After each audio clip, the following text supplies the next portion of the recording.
And we're back for another episode of the Lakers Fast Break podcast. It's Gerald Glassford coming right back at you here from Lakers Fast Break, Pop Culture Cosmos, Inside Sports Fantasy Football, and Game Source. We truly appreciate everyone out there listening to all of our great shows. And if you can, give us that 5-star review on Apple Podcasts. Plus, if you can like, share, subscribe, follow, or do whatever you can to support us here at the Lakers Fast Break and Lakerholics.com, it is truly appreciated.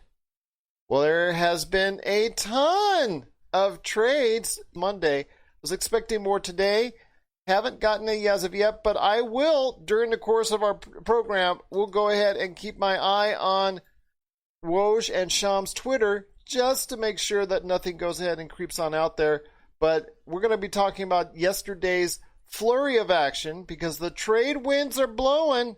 And here today to talk about that with me is a good man indeed. It's our normal sparring partner that we have here at Lakers Fast Break. But today I think we're just going to be going ahead and just chewing the fat on all the great trades and providing insight on that. He is the mastermind behind Lakerholics.com. You got to go ahead and check out everything that there is to do at Lakerholics.com. It is LakerTom. And LakerTom, good to have you aboard, my friend, talking NBA trades. It's good to be here, Gerald. Yesterday was an exciting day. I kept waiting for the second shoe to fall on the Lakers, but it hasn't fallen yet. But I think there are dominoes to come, so it'll be interesting. You have to give a lot of credit to the Bucks for realizing where they were and going all in on making sure that hopefully that Giannis stays in Milwaukee. I haven't heard anything about whether or not Giannis has really guaranteed that he would sign the Supermax deal if they went out there and made these trades that they've made. But I think whether he signs it or not, they had no choice. They really needed to make that moves. And the move for Drew Holiday is an interesting move. It's kind of funny because the Lakers tried for Drew Holiday and couldn't land him. Milwaukee tried for Dennis Schroeder and couldn't land him. And then both teams ended up with the guys that the other team couldn't land. And so now they've got a starting lineup that a lot of people are sort of accepting as the best in the NBA. I might contest that because for a couple of reasons. One, the Lakers aren't done with what they're doing. They still have dominoes to topple and I think moves to make. And I think the Bucks have basically, and the Lakers too, have taken what everybody sort of expected to be a quiet off-season, maybe that lull between last year's fantastic off-season where players were flying left and right and big names were moving around, and what everybody expects to be the mega off-season of next year when everybody has cap space. And instead, what we found is an explosion that the Bucks have now turned into an arms race. As well as with the James Harden news that he wants out of Houston and turned down a contract that would have given him $50 million a year, an extension. So we've definitely got an arms race, a super team arms race in the NBA, and it'll be interesting to see the Bucks anteed up the stakes for the Lakers, and now it's the ball's in the Lakers' court, and it's their turn to respond. And let's see what's going to happen in the next few days to see what the Lakers can do to turn the tables on the Bucks and reclaim what is obviously the favorite position in the NBA championship stakes. Well, we'll see what happens, and we'll break down the trades right here for you. Obviously, the Bucks did make two moves that have shored up their starting lineup, so to speak, to be one of the most competitive in the NBA, and we'll talk about that here in a sec. But obviously, it was something that we covered on our Championship Roundtable Part 4, and that was the Lakers trading Danny Green and the 2020 first-round pick, although, as I stated before, they have to go ahead and make the pick due to the Ted Stepien rule, which I think is the most overrated rule in the NBA draft because people are trading all their draft. Look at Houston, who's traded all the way their, so many of their first-round draft picks year over year over year over year. Anyways, so they'll actually make the pick, but they'll send that pick to the Oklahoma City Thunder for Dennis Schroeder. Again, I know you thought this was a great trade. I thought it was a very solid trade as well. I'm looking forward to seeing what Dennis Schroeder, who can either play off the ball, on the ball. Obviously very capable of guarding some of the best point guards in the NBA. Plus, he can come off the bench or start for you. I know you've spoken about him starting. I think it's all up in the air based on what Avery Bradley's going to do. But again, your thoughts real quickly on the trade for Dennis Schroeder of the Oklahoma City Thunder. Well, I think in retrospect, a couple of things sort of jump out at me. Is first, when you made your comment about the Septian rule, and what's interesting is that we are going to have a new negotiation for the CBA, and there's a lot of teams in the competitive positions now that like the Lakers, that don't have any more draft picks. You kind of wonder whether or not some of the teams might feel that it's time to get rid of that rule.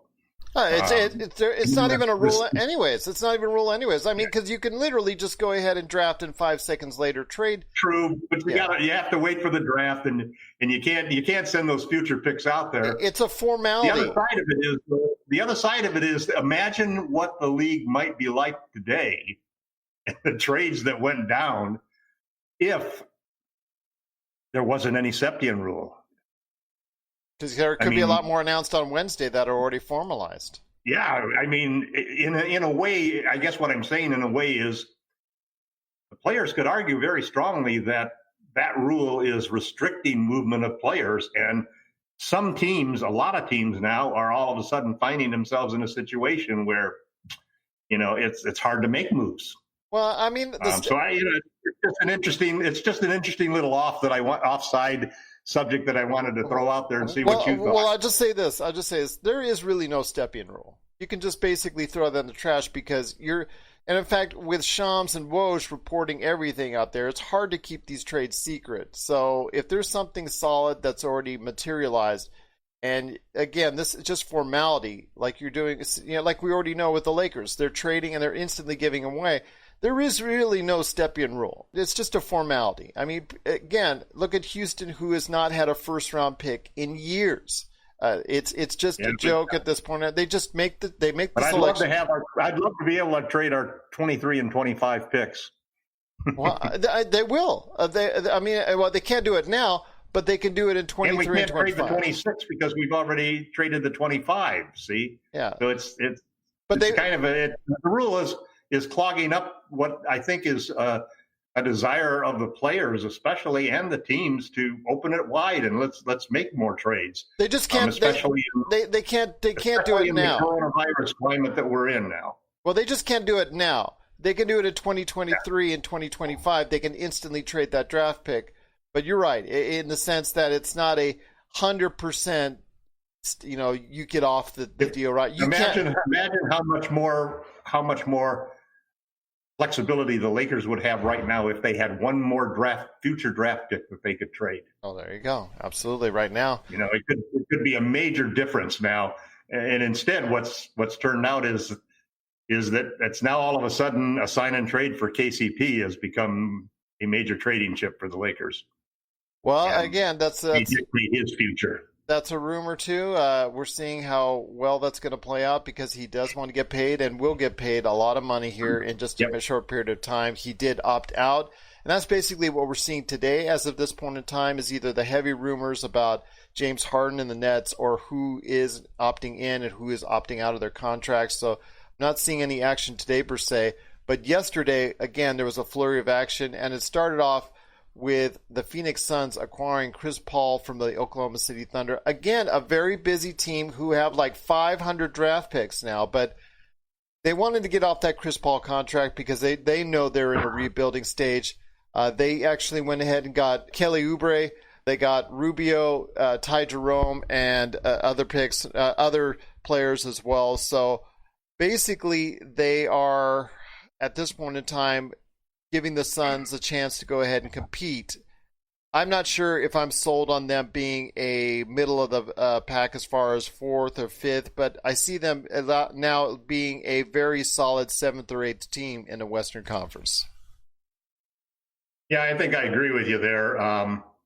It's kind of it shows you the different mentality between franchises. The Lakers play for championships. And the Suns, unfortunately, are playing to try to get into playoffs. Yeah. They when you look at it that way and you say a 7th or 8th, they'd be happy to do that. And they're willing to take Chris Paul, compromise by sending out some young talent that they have. I mean, frankly, personally, I would have said, go after Fred VanVleet or, and make a move like that for a point guard where you really, maybe you won't make it in the next 2 years, but 3 or 4 years from now, you're going to be in a much better situation. Yeah. But the other side of it, too, is it's tough when you're a small market team and you look at the competition that you face in the West. Mm-hmm. You've got the Lakers and you've got the Clippers and you got the Nuggets coming up. I mean, it's difficult to get into that top 4 on the Western Conference. And so, I guess it's baby steps one at a time. They really feel that Chris Paul's got a lot left in the tank. I think he'll be great. I think he'll be a great mentor for Booker, who's a rising young star who has great potential.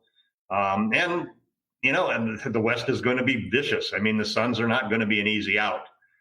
They've got some talent, and it'll be interesting to see. After years of failure, after the loss of D'Antoni and that whole era of Steve Nash disappeared, the Suns may be back in the game, and it'll be interesting to see.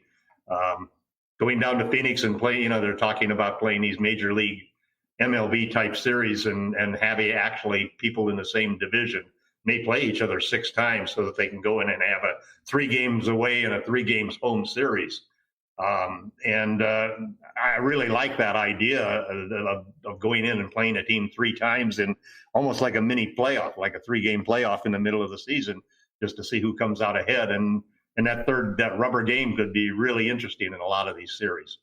But I like the trade. I like the trade that Phoenix made. I think they could have made a better trade by going after Fred VanVleet, but at least they're out there to win. And considering how well they did in the bubble, although you have to discount that to a certain extent because it's not the same thing playing in the bubble versus playing with a whole bunch of fans, and a lot of players, won't do as well when they're taken out of the bubble. Well, it could be vice versa, though. We've seen that as well. So I'm not trying to discount anything that the Lakers did and accomplished in the bubble. So, No, I'm not either. But by the same token, if you listen to all of the announcers, all of the analysts and pundits talking about the Eastern Conference, it's amazing how nobody has even got the Miami Heat in the top 4 in that conference at this point in time. So it just depends on the team and what the circumstances are. The Clippers and the Bucks both folded. The Lakers punched through in great style, and teams like Miami came up. So it'll be, in this coming season with maybe only 5 or 6 teams having fans in the arena, the coming season is going to be another one of those abnormal situations, whether you want to call it a gold star season because it's more difficult or an asterisk season because you got certain advantages. It's not going to be the old normal. You're not going to see Staples Center filled with fans. I'm hoping with the new vaccines and so forth that maybe by the time we get to June, we might have fans in the finals and be playing on the floors in Staples. That would be something wonderful to see. It would be a sign that we've turned the corner on this virus and are starting to get back to seeing what the new normal is really going to look like. Well, the Suns did make the effort to go ahead and get Chris Paul. It does send a message to the league that they are trying to go ahead and compete this season for a playoff spot. Plus, for Chris Paul, it's going to be an opportunity to showcase his wares as another mentor to Devin Booker, DeAndre Ayton. They've got a decent lineup there, so I see good things in the future going forward for the Phoenix Suns. And, if Chris Paul has his golf game ready, it's a great place to go ahead and go and stretch out your golf game right there in Phoenix. Coming up next is the Trailblazers, which acquired Robert Covington. That, to me, was a kind of surprise. Of all these trades that we saw yesterday, I think this was the most surprising, and also a message again to the NBA that the ship in Houston is starting to sink and go into rebuilding land. Basically, they traded Robert Covington from the Rockets to the Portland Trailblazers for Trevor Ariza, and not one but two first-round picks. I think they one unprotected too, isn't it? Yeah, one unprotected, and Portland I think overpaid on this. Robert Covington's a nice player, but he's not the game changer that two first-round picks and a nice expiring contract in Trevor Ariza, which I believe he is. It's going to make up, but you know what? That's what they wanted to do, and it looks like that they're going to go ahead and have a nice little piece there. They've had issues with the front court for some time now due to either injury or just not having the right spots in place. I know they were happy with Carmelo, but not extremely happy with Carmelo. They've got Gary Trent Jr., who has been, to me, a great developing young talent there, but I don't know what his status will be as far as him staying in the starting lineup or anything of that nature going forward. It's kind of weird how they also have Collins there. It's going to be kind of an interesting mix there. I don't know if it really changes the needle from what they were going to be. I think they're going to be in the mix for a playoff spot, but it's going to be very difficult to determine how Covington fits in. Defensively, I think he's going to be a pretty good fit for them, but that's a lot to give up for basically a complementary player. And we'll actually touch on this subject again in our next trade as well. You know, it almost seems to me like what they're trying to do is just to make sure that Dame sees that they're trying. Because all of a sudden now it's almost become, I know he's got this old school mentality that, you know, I was drafted by Portland. I love Portland. I'm going to stick with the team. We're going to find a way to win it. And they're resistant on even talking about moving CJ, you know. And the reality is that they've got a limit. You know, they aren't as good a team as they were a couple of years ago when they had a couple of good wing defenders whom they let go because it lost in free agency and so forth. So now to turn around and have to spend that money on Covington in order to get somebody who can guard those big wings, which is what every team is looking for, including the Lakers, you know. Covington would have been a great find for the Lakers, but obviously when you look at what they paid for him, you know, it's it's easy to see why all of the musing of Laker fans of how easily they could land Covington were obviously pipe dreams. And you mentioned something here earlier before we went on the air in regards to this trade, and I know we talked about it as far as the two first-round picks helping fill up the cupboards that were really bare after Daryl Morey left as far as first-round picks are concerned. Yep. Those two first-round picks are very important for Houston as it could be some type of, let's say, icing on the cake for anyone who wants to take the very nasty contract for either, well, at this point in time, James Harden, but we'll talk about his rumors with the Nets here coming up. But that's not as nasty because he did turn down a $50 million a year extension. Right. But the real nasty one is obviously Russell Westbrook's contract and taking on his contract. So as a sweetener, Houston now has those two first-round picks to go ahead and dangle out there for anyone interested in taking on Russell Westbrook's massive contract. Well, you know, as we discussed before we went on the air, it's almost like sweeteners have disappeared from the face of the earth because, you know, I know you had mused that Chris Paul would probably need to have some sweeteners in order to get somebody to take that contract. And Phoenix, a small market team here, pops up. Not only do they not need a sweetener, they'll give you a first-round pick in order to get him. Yeah. So, you know, Westbrook, he's a name. You know, there are teams like the Knicks, basically, that need somebody to draw people into the Garden. And Kevin Knox is not it. So, you know, I think that I don't even think they're going to need a sweetener for him. And the Rockets definitely need to draft some people, you know. I mean, and you already see now. Well, now, but let me just say this. The Pelicans are trying to move up in the draft with using these multiple picks that they land. I expect that Oklahoma City will be looking to do the same thing, aggregate picks in order to move up to get impact young players.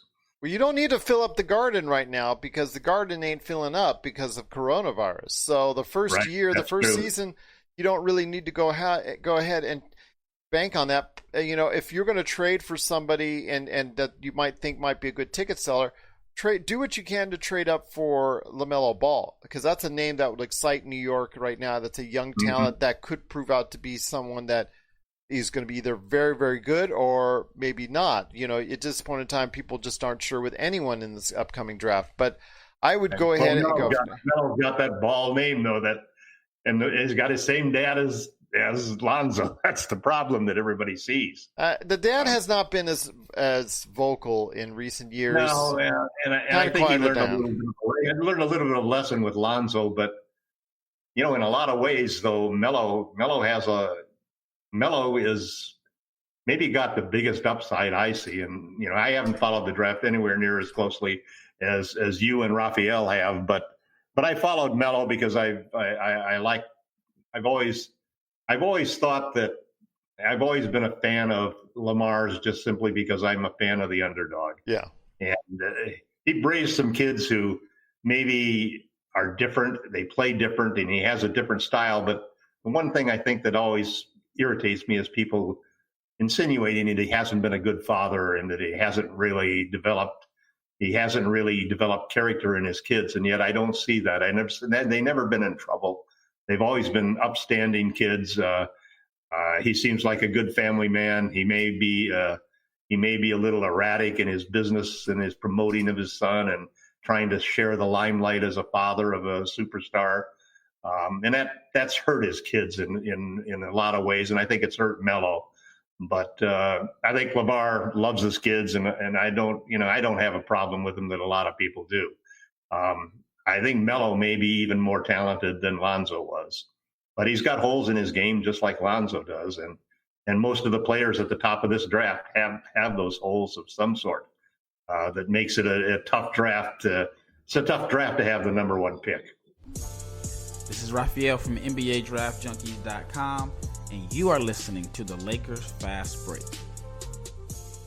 Check out what's been going on with the Pop Culture Cosmos Show and the PCC Multiverse. I see the potential for basically like another Netflix kind of paradigm shift where here comes this other major player. They have a ton of resources. Apple could change the way that entertainment is consumed. They say it's the only time this year that you'll have stars from each brand battling each other, and we know it's not going to be the case, but they like to say that, and more power to them, I guess. Well, it's a big first step, bringing all those superheroes together. There were definitely some parts of the movie that I really enjoyed, and then there were some parts that I thought just kind of fell short of expectation. Part of it has to be something to do with how it's being promoted, and this is a thing where audiences do not agree with critics. That's the Pop Culture Cosmos Show. And the PCC Multiverse, every week on Apple Podcasts. And over a dozen of your favorite streaming and podcasting options. We had a viewer come in and ask a question. Marinovich Dehan actually dropped a comment here. He was thinking Zach LaVine to the Lakers or DeMar DeRozan. I know you had touched on articles with DeMar DeRozan, and for me, it's something where, not the contract aside, because he's probably going to opt into his final year of his high 20s. He did already. Yeah, he did already. Yeah. High 20s. Oh, that's right, because he tweeted he's back, San Antonio, he's back. That's right. In the high 20s. But it's not the contract that's the issue for me. It's the fact that he's just not a very efficient player as far as from the outside, as far as the three-pointer. He's not a three-point threat, which is going to be an issue. He shoots a lot of mid-range numbers, high usage, high volume. He's going to have to be someone that's going to come off the bench for you. I'm not sure he's going to be able to accept that role 100%, but on the Lakers, that's going to have to be a reality. I would take Zach LaVine, a little bit younger, a little bit more athletic, even though he hasn't proved it, could be better on the defensive end with a little bit better mindset. And when you come on the Lakers these days, you have to have a more defensive mindset. He can also high volume, high usage shooter, a little bit better from the outside. I would say, it's a good question, by the way, Dehan. I would probably say of either, it was going to be, for me, Zach LaVine. I want to hear your thoughts, LakerTom. And again, thank you so much for the comment and question on that. Well, I've always been against guys that can't shoot the three. And more importantly, the problem is that in the case of DeMar, he's not a good defender either. Yeah. absolutely. So he's like a no 3 and no D guy. But I did write an article that basically said, okay, I can understand where the Lakers are coming from. He's on an expiring contract. He definitely can get points, but if you were to bring him in, you definitely have to have a stretch five center. You have to have, somebody like Serge Ibaka, like Aaron Baines or something like that, who's a prolific outside shooter, who's going to draw that guy out of there, because otherwise you're just going to clog things up for LeBron and AD. And I still, you still hear rumblings that there's a possibility the Lakers might be interested in him. As for Zach LaVine, I love LaVine. He's not a great defender either, but he's got athletic talent that, in the right scheme of things, and with a peer pressure of a LeBron James and Anthony Davis, he could fit great with the Lakers. I just don't think we have the trading chips to get him. The guy I think we might be able to get is the gamble, is Victor Oladipo. I very much like the idea of a sign and trade of KCP and Kyle Kuzma for Victor.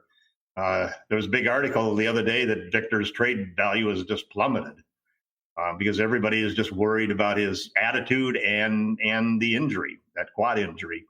But he's a guy who was a all defensive and all NBA player 2 years ago. And if he can come back from the injury, he's the perfect fit for the Lakers, because he's a guy who's an excellent 3-point shooter, a good distributor, and an offensive talent that is exactly what you need to go with LeBron and AD, and also is the right age to become that superstar that continues along when LeBron retires. I think he's at the top of my list of the moves that I would look to make and the gamble I'd look to make. Obviously, you want to have your medical staff talk to their doctors and make sure that there really is nothing long-term that should prevent Victor from returning to be the same player he used to be. But there are a lot of options. I mean, the Lakers basically are set at the 1, the 3, and the 4. They need a 2 and a 5. And that's something. That's something I want to ask you. Well, that's another question. And thank you so much, CYM TV. Subscribe to the channel. Thank you so much for doing so. My Holy King has a question for you, or actually a comment per se. Lakers need to get Nerlens Noel. I would have thought if they were after him, they would have gotten him in that trade that we already see with Oklahoma City that's going to be involving Dennis Schroeder. I'm not sure they're going to deal with the same team twice within with a short period of time. Although they did try to, go ahead after the New Orleans Pelicans, for Drew Holiday. So that's something there. I'm not in love with him. It sounds like, as you are, my Holy King. He is the famous individual that turned down a massive extension contract, and also the man that also got caught eating hot dogs in the middle of a game. I'm not in love. I know he had a pretty decent year as a backup in Oklahoma City. I have a feeling that the Lakers might actually go towards Serge Ibaka, just because of the fact that he can fill it up from the outside and also provide some shot blocking. Although, again, when it comes to Serge Ibaka, he is getting up there in years himself, so he's lost some athleticism, but he did have he had actually, for him, one of his best years. In Toronto. And also DeMarcus Cousins. I think they have that under the radar signing. Okay, we had to let you go because of your injury, but we're going to bring you back on for next season. I have a feeling there might be something there to it. There's a little bit of smoke there. I wouldn't be against it, my Holy King, Nerlens Noel, because he can block shots and rim run, and I think that's something that we obviously, during the course of the regular season, had in JaVale McGee. JaVale McGee most likely will opt in. Whether or not the Lakers can go ahead and trade JaVale McGee is another situation, because if you have JaVale McGee, you don't need a Nerlens Noel per se.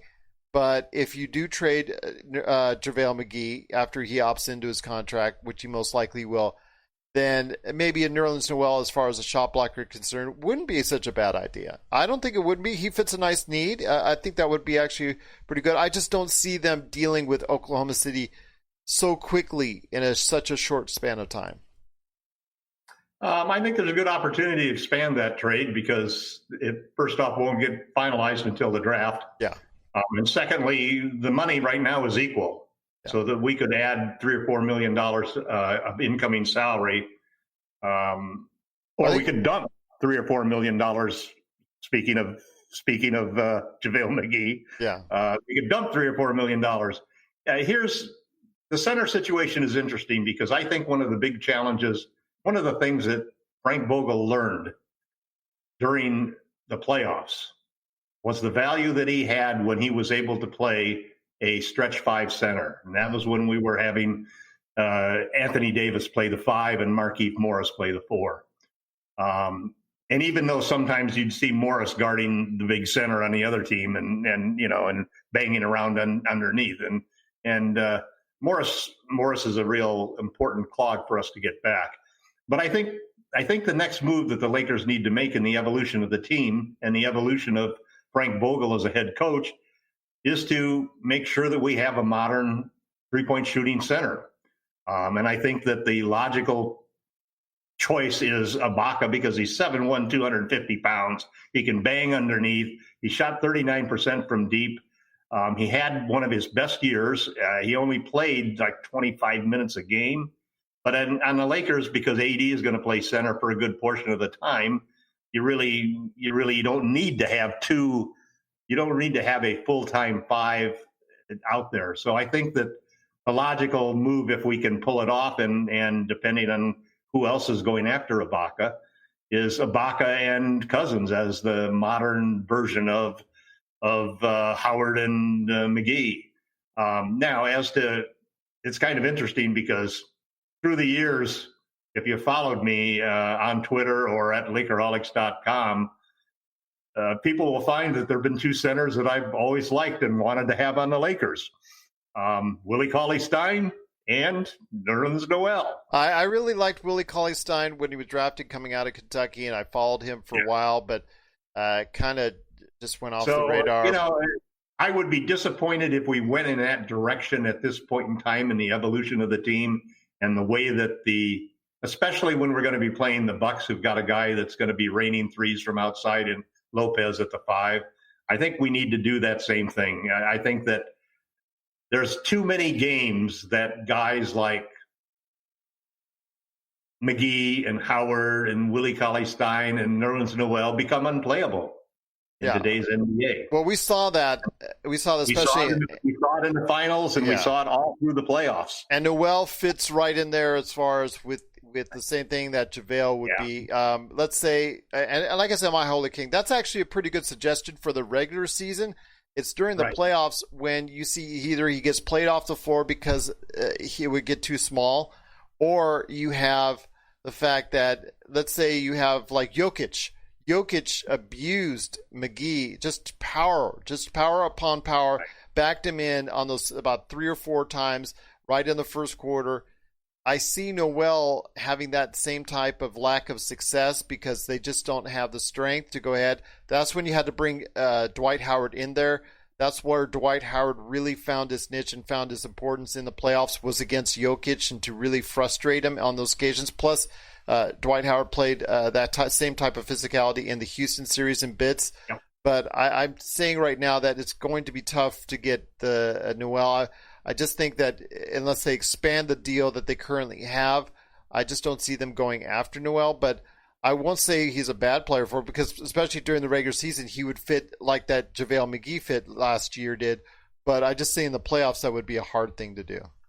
There's one thing, though. That I think that's an important part, and why I don't think it's such a crazy idea to think about Noel or Willie Cauley-Stein being a center on the Lakers. And that is, there's another aspect of the modern center that's getting ignored in a lot of areas. And that's the ability not only to shoot from distance, but to defend on the perimeter. And the two things and that's one of the things that both Noel and Willie Cauley-Stein can do, is they have the quickness and the athleticism that they can play like Anthony Davis does. They can play defense on all 5 positions. And like we've said many times on this show, who you can defend is the position you can play. If you can defend the 5, you can play the 5. And Frank Vogel believes in rim protection. And if he has a center, and this is one thing that Dwight can do a little bit of, JaVale cannot do it all, which is defend on the perimeter if you've got a 3-point shooting center. So I think that if we can't get Baines and we can't get Ibaka then the next best thing before we go to a guy like McGee or Howard again is to go to somebody like Cauley Stein or like Nerlens Noel, because they can at least, they may not be able to draw people out on the exterior with their three-point gravity, but they can cover those stretch fives that are going to be out there on the perimeter, and they can defend them all the way down to the rim. Well, we got another comment. They're more of a modern center than Howard and McGee are. Well, let me tell you this one, some Expectations Media Company. And first of all, thank you so much for everyone who is watching and listening right now. We truly appreciate it. PJ Tucker, that's on the other end of the spectrum. He wants a new contract. He's not exactly thrilled to be in Houston right now. Houston is starting what we could be seeing as a big-time fire sale, because it's already started to come out with the trade of Covington. They could be selling off a lot of their assets and trading a lot off their assets. And PJ Tucker is extremely unhappy with his contract.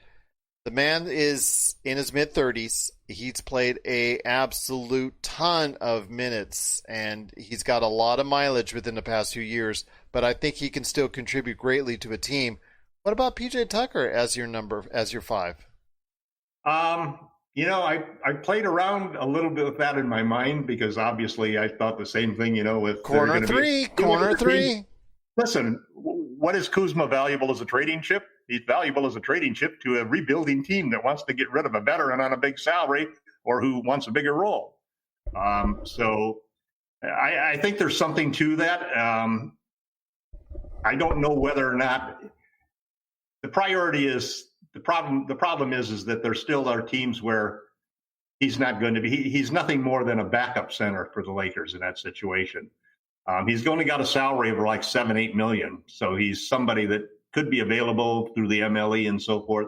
I just think the Lakers' bigger priorities are to solve the center position and solve the shooting guard position. Well, he would. You don't think he would be solving the 5 position? I mean, again, corner not three. Not as a starter, Gerald. That's my big problem. I'd love him. I think he'd be terrific as a second.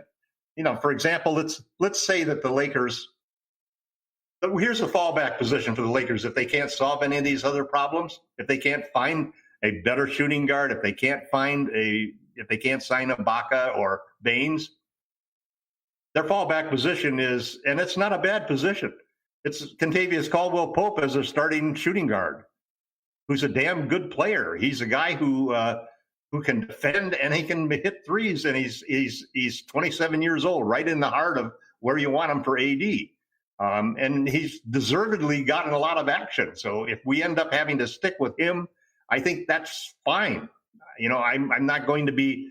I would still maybe argue that we have a much better starting lineup with KCP there than the Bucks do, when you count the fact that we've got the number 1 and 2 players in the league who are both better than their number 1 and 2 players.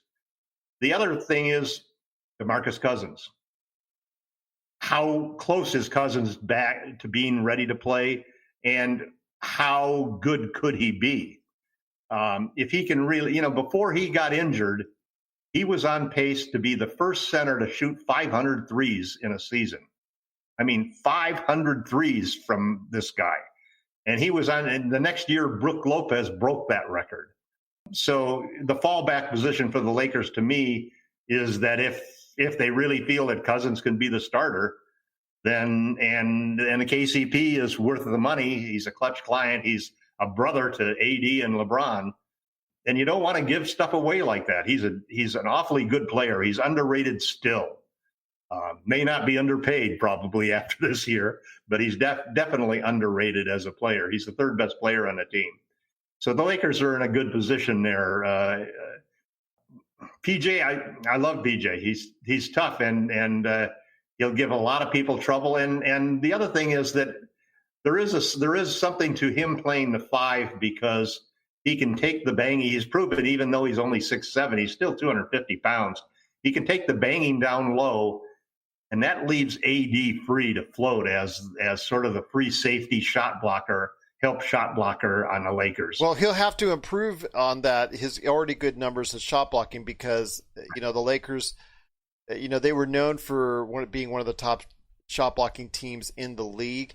And if you do get PJ Tucker, who, again, like you said, as a low post defender is incredible, and the Expectations Media Company, you're a great call It's on not that. bad sitting in the corner and shooting 45% either. Exactly. But the thing is, one of the keys to the Lakers' success was their shot blocking ability, and you lose a little bit of that with PJ Tucker, but you get a low post defender, like you said, that will free up Anthony Davis. The thing is, though, Expectation Media Company, he makes around $7 to $8 million. He wants a big raise because he thinks he's a more integral part. And depending on how much time, he's not going to be playing 35 minutes a game on the Lakers. He might be playing 25, maybe 30 at tops, but he's not going to get the huge amount of minutes that he once did at Houston because they would want to save him for the playoffs. But I will say, could make a straight up trade with him. The numbers are right, so you can make a straight up trade with him. But he wants a raise too, so that's another thing you want to consider. Do you want to pay over $10 million for? Well, he's also an expiring contract, which may become less important now that Giannis is possibly staying with the Bucks. Possibly. But Expectation Media Company, I appreciate you throwing out that there. PJ, I wouldn't be sad if PJ Tucker came here. Good suggestion. PJ, I just would worry because, like I said, he's got a lot of mileage, though. That's the only thing I'm worried about. He's already, 36, 35, 36 in that range. I'm just worried about that. But, again, if he gives you one great year like he did last year, and like you said, 40% plus from the three-point area from that corner, I am in the corner, pass to me. That would be awesome for the Lakers to go ahead and get. I would see it as a nice fit. I would see it as a nice fit as long as they go ahead and get someone like a Ibaka or maybe even Cousins to go ahead and stretch the floor even more, but give you a little bit more size as a type of type of switch type deal as well. But PJ Tucker coming to the Lakers wouldn't be a bad deal. Neither would New Orleans Noel. There's a lot of great options for the team. We'll be back with more of the Lakers Fast Break podcast. Hey Lakers fans, looking for the best place to go for up-to-date news, information, original videos, articles, podcasts, opinion pieces, and discussions about the world champion Los Angeles Lakers? Well, look no further than LakerHolics.com. With a legion of followers always there talking about everything Lakers and the NBA, there's no better place to go to share your fandom as the team heads toward another championship run. So stop by and be part of the conversation today at LakerHolics.com. But before we head on out, my friend, we do want to talk the Milwaukee Bucks because they did make a couple trades, like you said, with trying to appease Giannis and hoping he'll stay. And, even if he signs a massive contract, that's not a deal breaker for if he wants to go ahead and if they don't perform at the level they need to, he could become miserable the next year. He'll do the Paul George clause, which is I'll sign this Supermax deal, but you got to promise me if I want to go in a year that you won't resist and you'll try to make a trade. Yeah, exactly. So be that as it may, the Bucks did make two great acquisitions yesterday. One I'm kind of a little bit on the fence on, and one I'm kind of really high on, and that's the first one. I'm going to go ahead with the one I'm really high on, and that's the Bucks acquiring Bogdan Bogdanovic from Sacramento for Dante DiVincenzo, Ersan Ilyasova, and DJ Wilson. I know that's a lot of talent to give up for the Kings, but I don't think it's to the level that Bogdan is, so I think that's a really good move for the Milwaukee Bucks, so I think they won that one. Unless Dante DiVincenzo becomes a star, that we'll have to wait and see. I like Dante a lot. I like Bogdan a lot. I think he's going to be a great fit in Milwaukee. I think that was a smart move by them.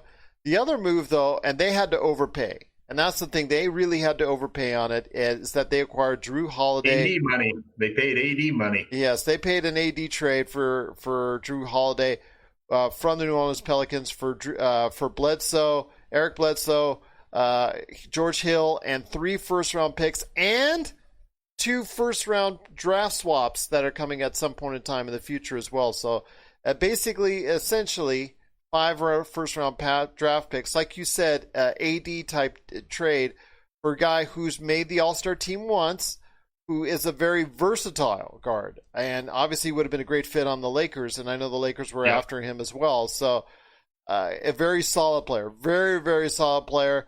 I know he is a good defender, can do a lot of things, and also basically give you a lot on the offensive end too. He is a very good player in this league, and he could be somebody that could help the Bucks get over the top. Just how good a trade. I know they had to overpay because you're in the market. He was the most wanted individual on the open market right now.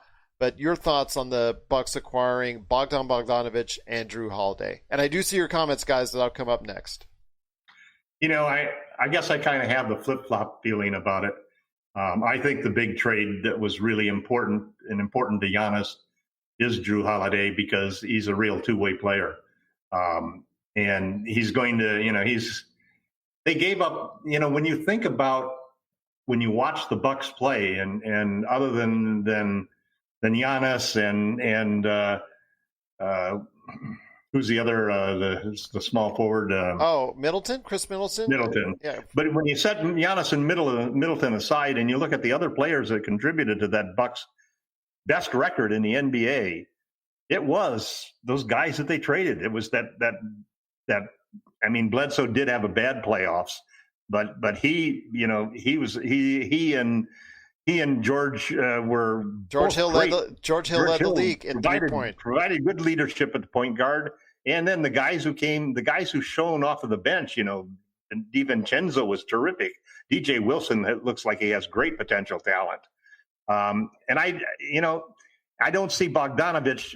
Bogdanović is an upgrade over any of those three players, but they're going into the league with 5 players, and they're going to have 7 or 8 minimum salary players on that team.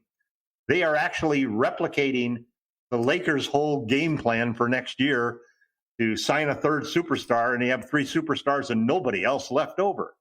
And I happen to think that you're ignoring the value that a bench gives you. Yeah. And if I grab something that you talked about on the last podcast that we had, Gerald, how much more important is a bench going to be this year with coronavirus going around we talked about it, lots of back-to-backs and so forth. And it's why, for example, I think one of the things that came out of this first day of trades and everything that happened was what a great deal the Lakers got by just giving up one player for a point, for the third scorer the team needed, the second playmaker they needed, another young guy that's a perfect fit for playing along with Anthony Davis, and all they had to give up was a over the hill Danny Green, basically. And the first round pick. Danny, we talked about how all of the little things he does show up in the net ratings and the plus minus rankings that he gets. He's always in the top 2 or 3 on the team. And it's not a coincidence that he's been the starting shooting guard on 3 championship teams, on 3 different championship teams. But the truth of the matter is the Lakers got the best deal of any of these trades that went on. They got the most for their money on it. And now it's just up to what they can do, what Rob Pelinka can do to follow up, because we do need to solve the shooting guard and center position challenges. And if we can do that successfully, then we'll be in just as strong a position as we were this year to win the championship again. I agree right now with a lot of pundits that the starting lineup for the Bucks is at the moment the best right now in the NBA. Whether that takes them far into the playoffs, we don't have a center. Our starting center at this point in time. Yeah, so we're gonna talk about that here in a second. But I want to go ahead and hit a couple of comments for you because we've got a little bit of feedback on your end, LakerTom. Georgie Main. First off, and I will get to yours in a second, Dehan. He thought that, or he's hoping that it might turn into a 3-way trade for the Phoenix-Oklahoma City deal with Chris Paul and somehow Kelly Oubre Jr. getting to the Los Angeles Lakers. Now, I would not be opposed to that. I've always liked and appreciated Kelly Oubre, especially as a defender and can hit the open 3 for you. I'm not sure if that's going to work out, if that's the case, because I think they're going to go ahead and keep him there in Oklahoma City. I just don't think that, or at least they're going to go ahead and wait until he, probably about half seasons, maybe go ahead and right around the trade deadline and say, you know what, okay, Oubre is really prospering for us, but he is still a very good young talent, and it could be a cornerstone for them going forward. I like him, and I actually proposed a trade on Twitter that got quite a bit of good response because the existing trade is a $15 million against $15 million deal. and you still get 125% of that in salary you can take back. You could take the 10.75 that is 10.75 million that's represented by Kyle Kuzma, Quinn Cook, and JaVale McGee, and you can add that to the deal and take the, I think it's 15 million or maybe it's 17 million that Oubre's making. You could take that back, and it still works out in a trade. It's a legal trade. Yeah. But what you're really doing in that situation, which doesn't make sense, and I did hear one tweet from somebody, fairly reliable source that said basically that they don't like Oubre. But you're talking really about adding the trade of being an Oubre for Kuzma trade.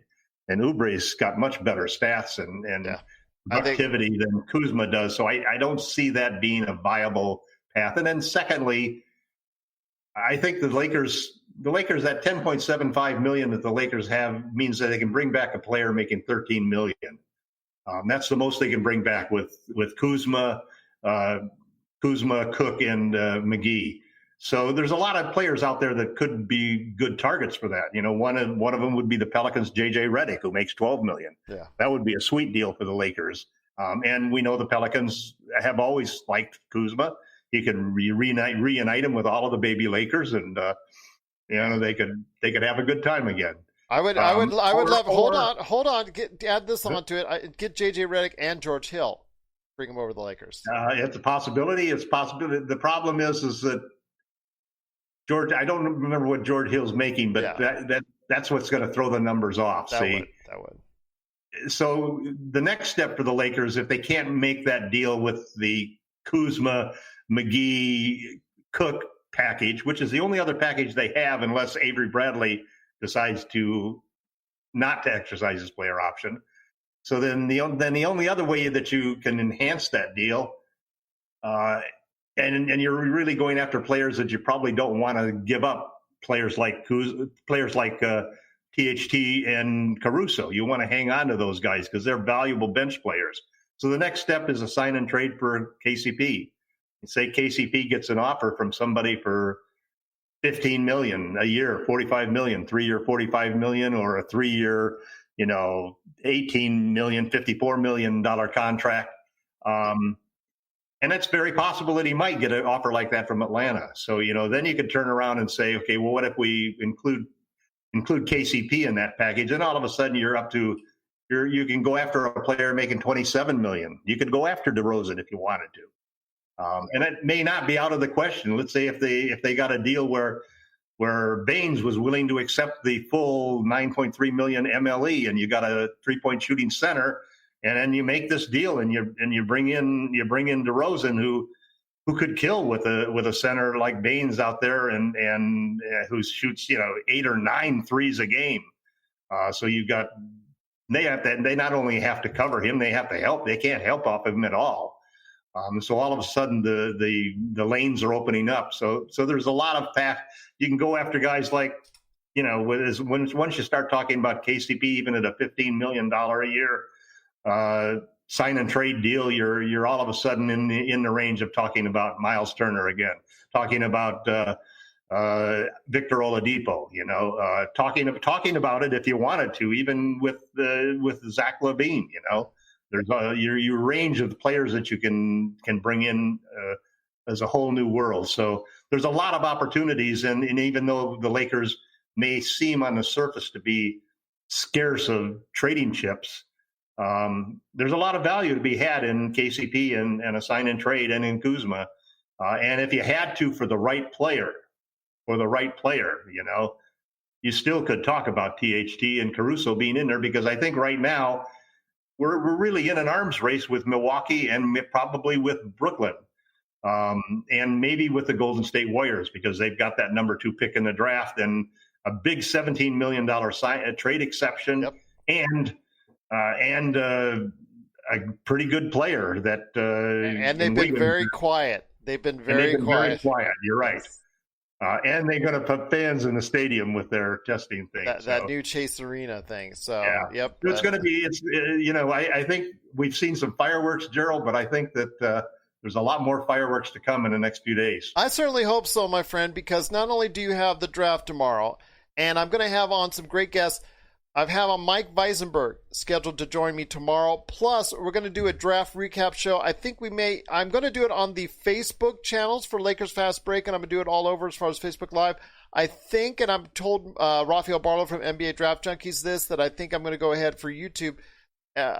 He's got a lot more subscribers, so look for the NBA Draft Junkies. I'm going to go ahead and ask him to do on his. I'm sure he'll want to do it anyways. Yeah, because he's got a lot more subscribers for his YouTube. It's a shame that the Lakers don't have a pick. But I'd love to have Rafael's input on that. But I'm going to be going ahead and doing a split screen for Facebook Live viewers out there on the Lakers Fast Break channels on Facebook. So look out for that. But before we head on out, my friend Marinovic, gosh, one of my favorite players in the league, and I can't even say his last name for a second. Marinovic Dejan, went ahead and just offered these two. One is very realistic, and is probably going to happen, I think, in my estimation. One, I would love to happen, but I don't think it will because he's going to price himself out because he's had a really great playoffs. First of all, let's do this real quick. Wesley Matthews. I think that's a pretty good deal that you had talked about on the Lakers Championship Roundtable Part 4 as being quite the possibility and quite the probability that it will end up happening. Yeah, I think I'm hoping that we've had talks with him. You know, I think everybody's been tampering. So I'm hoping we've had talks with him and he's eager to join. Tampering? What's that? The expectation has always been that he's going to be affordable. So if he could, I could see an ideal situation, and it's one of the things. I'm working on an article right now for LakerHolics.com that basically is talking about the shooting guard and center duos that we could add to solve our current situation and fill out our 5 starting lineup. One of those duos would be splitting the MLE between Aaron Baines and Wesley Matthews. I think that they would be the perfect combination to come in there, and if we did that, we wouldn't have to move Caldwell Pope. We'd be able to keep him, and so I think that there's some, that's one of the backup moves that I think is a good thing. So Wesley Matthews, I heard one rumor that he wanted the full $9.3 million MLE, and that seems a lot, jumping from a 2.7 minimum contract. Coming off of the Achilles, but he was coming off the Achilles. That's why he signed that contract. Yeah. But I definitely think Wes would.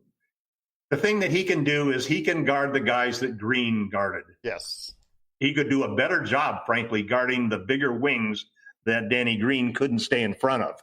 Wes can stay in front of them, and he's good at getting his body into them when they shoot and contesting the shot. So you talked about Kawhi and George. He's probably our most realistic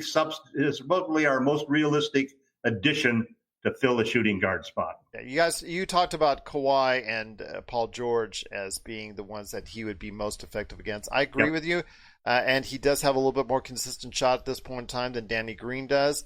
Unless Danny Green finds it again wherever else he's going to be playing, whether it's OKC or whether he gets traded. Was probably hurt. Danny was hurt during the playoffs, I think. Yeah, he was, but I'm sure he'll land on a contender. Most likely his contract will be bought out at some point in time. Probably is what I think is going to happen. Probably, and then maybe Rondo too on top of that. But I want to get to Marinovic Dejan's last individual. Jeremy Grant. I would love to see him on the Lakers, but I think he's really going to price himself off the market for if we only knew what LeBron whispered into his ear after the celebration for the Western Conference Finals. I mean, I would love to have Jeremy Grant because you can see the versatility and all the things he brings. That playoff series against Denver was not a fluke. It's not a fluke. Right. He has been this solid of a player, developing a player at OKC and now Denver. I really think that Denver, it's in their best interest to re-sign him and overpay to re-sign him because there's going to be a lot of teams out there wanting his services. Yeah. If he were a shooting guard, I would say go after him. But the problem, he's not a shooting guard or a center. And that really reduces you don't want to use the few assets that we have left. the KCP signing. I disagree with you just because he matches up well against Kawhi. And now I see Kawhi stopper. There is no Kawhi stopper. But can he slow him down? You're right. He can do.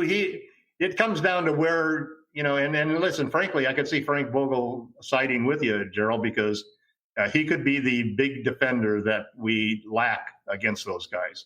An equal-sized defender. Just imagine if LeBron doesn't have to play those guys and Jeremy Grant does. Just imagine. I just am focused on more that we need to solve the shooting guard and the center problems. I mean, that's the same way I feel about Gallo. Gallo is not a bad defender, but he's not a great defender, but he's an elite offensive player.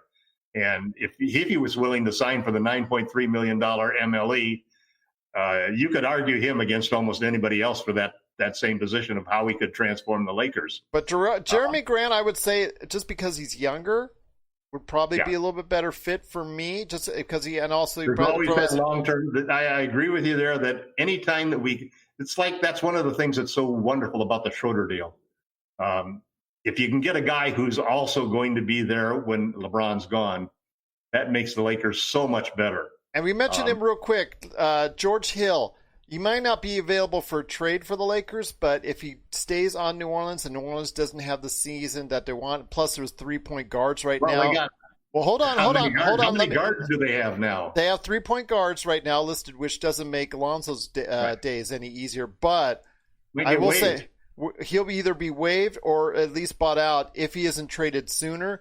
So if he's bought out and his contract is bought out, that's a key right there because he did shoot 46% from 3-point area. That could be something. The only problem with the buyouts and the waves, before everybody was talking about how the Lakers was the only place. Well, now the Bucks have got like 5 or 6 slots that they're going to have to fill with that too.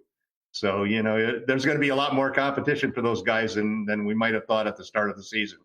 Well, I'll tell you what, good suggestions from the listeners. Yeah, you know what? You guys have been great out there. Listeners like Georgie Main, Marinovich, Dehan, Expectations Media Company, Georgie Main, like I said, My Holy King.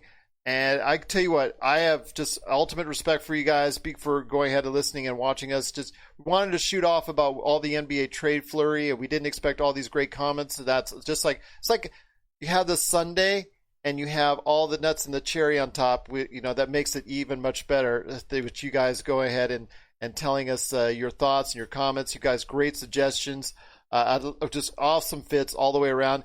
Could the Lakers get any of those players? We'll wait and see, but I'm hoping for some great action because there has to be a lot more action to come because we've got, again, free agency on Friday and the draft on Wednesday.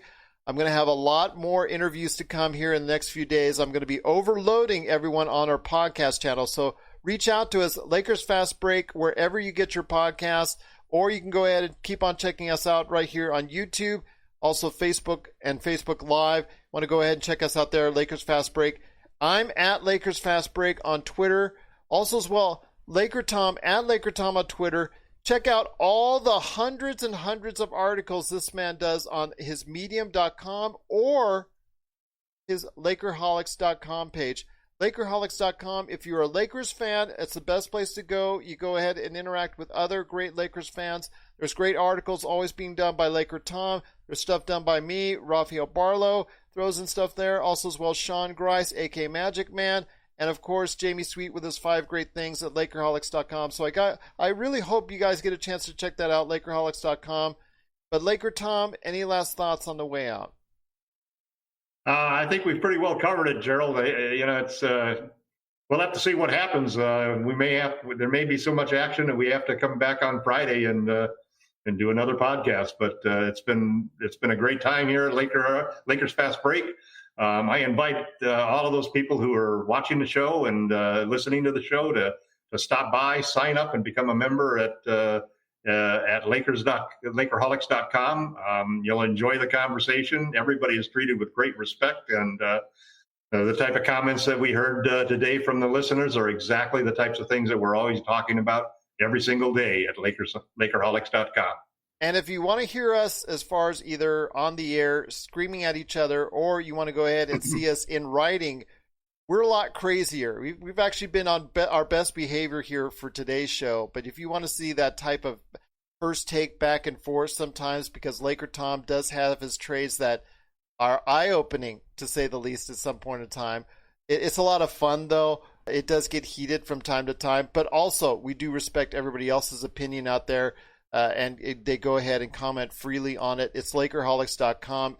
Again, Lakers Fast Break, wherever you get your podcasts. I'm going ahead and, like I said, I'm going to produce a ton of audio interviews. I just had Mike Lenoir, NBA Draft hopeful. That's already up on the Lakers Fast Break channel. Our Lakers Fast Break, Lakers Roundtable, Part 4 is already up. Rafael Barlow for NBA Draft Junkies, NBA Draft Preview, that's already up. We've had a Lakers Retrospective Part 1 that's also on there as well, that I think I really did a great job on it. I'm not saying that as far as... that's a great podcast. It was something that I really worked a lot on. Like a best hits version of Lakers Fast Break. Yeah, and if you really get a chance, it's Part 1 covering the Lakers championship season, so I hope you get a chance to listen to this as well. But I'll tell you what, my props goes out to everybody who took the time to watch us and listen to us today. Thank you so much. We've had so many great compliments. Georgie, Dehan, you guys are great. Expectations Media Company, you're awesome. Thank you so much for everybody who watched, everybody, my holy king, everybody who watched, everybody who listened, everybody who subscribed to our channel. We truly appreciate it. And we'll see you very soon. Again, I've got interviews all this week coming up right here at the Lakers Fast Break Podcast.